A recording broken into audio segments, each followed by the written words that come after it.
എൻ്റെ വീട്ടിലുള്ള കുറച്ച് ഇലച്ചെടികളെ ഞാൻ കാണിച്ചു തരാം. അപ്പോൾ ഇതിൻ്റെ പേരൊന്നും എനിക്കറിയില്ല, നമുക്ക് കിട്ടും, നമ്മൾ നടും, അങ്ങനെ സെറ്റാക്കും. അപ്പോൾ ഇതിൻ്റെ ഒരു വശം പർപ്പിളും ഒരു വശം ഗ്രീനായിട്ട് നീണ്ട ഇലയായിട്ടുള്ളതാണ് ഇതൊന്ന്. ഇതെന്ന് പറഞ്ഞിട്ട് ഇങ്ങനെ കുഴി കുഴി പോലെ വരും നടുക്ക്. എപ്പോഴും വെള്ളം മഴയൊക്കെ പെയ്താൽ നല്ലോണം വെള്ളം അതിൻ്റെ ഉള്ളിലുണ്ടാവും. നല്ല ഡിസൈനൊക്കെ ആയിട്ട് ഇലയ്ക്ക് അത്യാവശ്യം നല്ല കട്ടിയാണ്. ഇതിങ്ങനെ പൂ പോലെയാണ് ഉണ്ടാവുക. ഇപ്പോൾ നല്ല ഭംഗിയായിട്ട് ഇത് കാണാനായിട്ട്. അപ്പോൾ നല്ല കട്ടി അതിൻ്റെ ഇലയ്ക്ക്.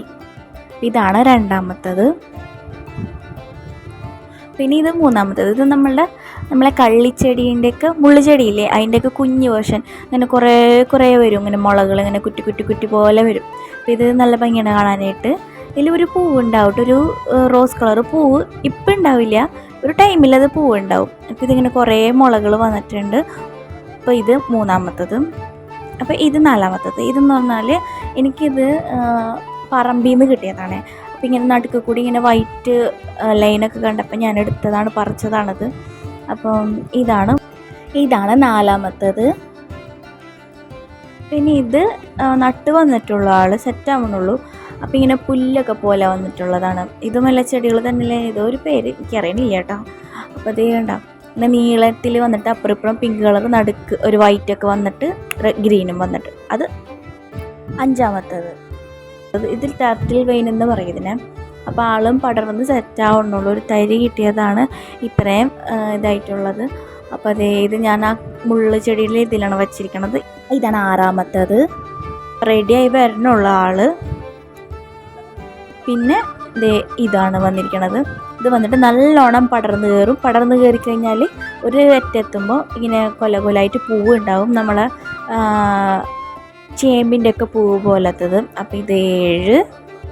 പിന്നെ ഇത് വന്നിട്ട് പേരറിഞ്ഞൂടട്ട. ഇതൊരു ചെടി തന്നെ നല്ലോണം പടരും. നമ്മൾ ചട്ടിലൊക്കെ ആക്കിയിട്ട് താഴത്തോട്ട് ഇങ്ങനെ ഇട്ട് വളർത്തുകയാണെങ്കിൽ താഴത്തോട്ട് ഇങ്ങനെ നല്ലോണം വന്നോളും. ഇടയ്ക്കിടയ്ക്ക് ഒരു കൊല പോലെ പൂവ് ഉണ്ടാവും. അപ്പോൾ ഇതിങ്ങനെ താഴത്ത് ഇങ്ങനെ പടർന്ന് കിടന്നോളും. ഇലയ്ക്ക് നല്ല കട്ടിയുള്ളൊരു ചെടിയാണ്. അപ്പോൾ ഇതാണ് നമ്മൾ ലിസ്റ്റിലെ 8ാമത്തത്. പിന്നെ ഇത് വന്നിട്ട് നമ്മളെ മണി പ്ലാന്റ് ആണ്. അപ്പം ഞാനിതൊരു മതിലിൻ്റെ സൈഡിലാണ് വെച്ചിരിക്കുന്നത്. അപ്പോൾ അത്യാവശ്യം ആൾ സെറ്റായി വരുന്നുണ്ട്, പടർന്ന് പിടിച്ചിട്ടുണ്ട്. അപ്പോൾ ഇതാണ് നമ്മളെ ലിസ്റ്റിലെ 9ാമത്തത്. പിന്നെ ഇത് വന്നിട്ട് സർപ്പപ്പോള എന്നാണ് പറയൽ, ഇവിടെ അങ്ങനെ പറയൽ. അപ്പോൾ ഇതിന് നല്ല നമ്മൾ റൂമിലൊക്കെ വെക്കണമെങ്കിൽ രാത്രി സമയത്ത് നല്ല ഓക്സിജനൊക്കെ കിട്ടുന്നൊക്കെ പറയുന്നുണ്ട്. പക്ഷേ ഞാനിത് പുറത്താണ് വെച്ചിരിക്കുന്നത്. അപ്പം നല്ല കട്ടിയുള്ള ചെടിയാണ് കേട്ടോ. ഇത് ഈ ഒരു ഇല കൊണ്ട് ഒരു അടി വെച്ച് കൊടുത്താൽ അത്രയും വേദന ഇരിക്കുള്ളൂ. അപ്പോൾ ഇതാണ് നമ്മുടെ ലിസ്റ്റിലെ 10ാമത്തത്. പിന്നെ ഇതൊരു പടർന്ന ചെടി തന്നെ, നമ്മൾ ആ ചേമ്പലൊക്കെ പോലെ വന്നിട്ട്. പക്ഷേ ഇതിന് എലിഫൻറ്റ് ലീഫ് അങ്ങനെ എന്തോ പറയും. അപ്പോൾ ഇതാണ് നമ്മുടെ ലിസ്റ്റിൽ 11ാമത്തത്. പിന്നെ ഇതാണ് എൻ്റെ ഫേവറേറ്റ് ആയിട്ടുള്ളത്, പിങ്ക് കളറായിട്ടുള്ളതാണിത്. അപ്പോൾ ഇതിന് ഒരുപാട് പേരുകൾ ഇതിനെ പറയാനായിട്ടുണ്ട്. ജീസസ് ഹാർട്ട്, എലിഫൻറ്റ് ലീഫ്, അങ്ങനെയൊക്കെ ഒരുപാട് പേരുകൾ ഞാൻ കണ്ടിട്ടുണ്ട്. അപ്പോൾ ഇതൊക്കെയാണ് എൻ്റെ വീട്ടിലുള്ളത്. അപ്പോൾ വീഡിയോ ഇഷ്ടപ്പെട്ട ലൈക്ക്, ഷെയർ, സബ്സ്ക്രൈബ് ചെയ്യുക.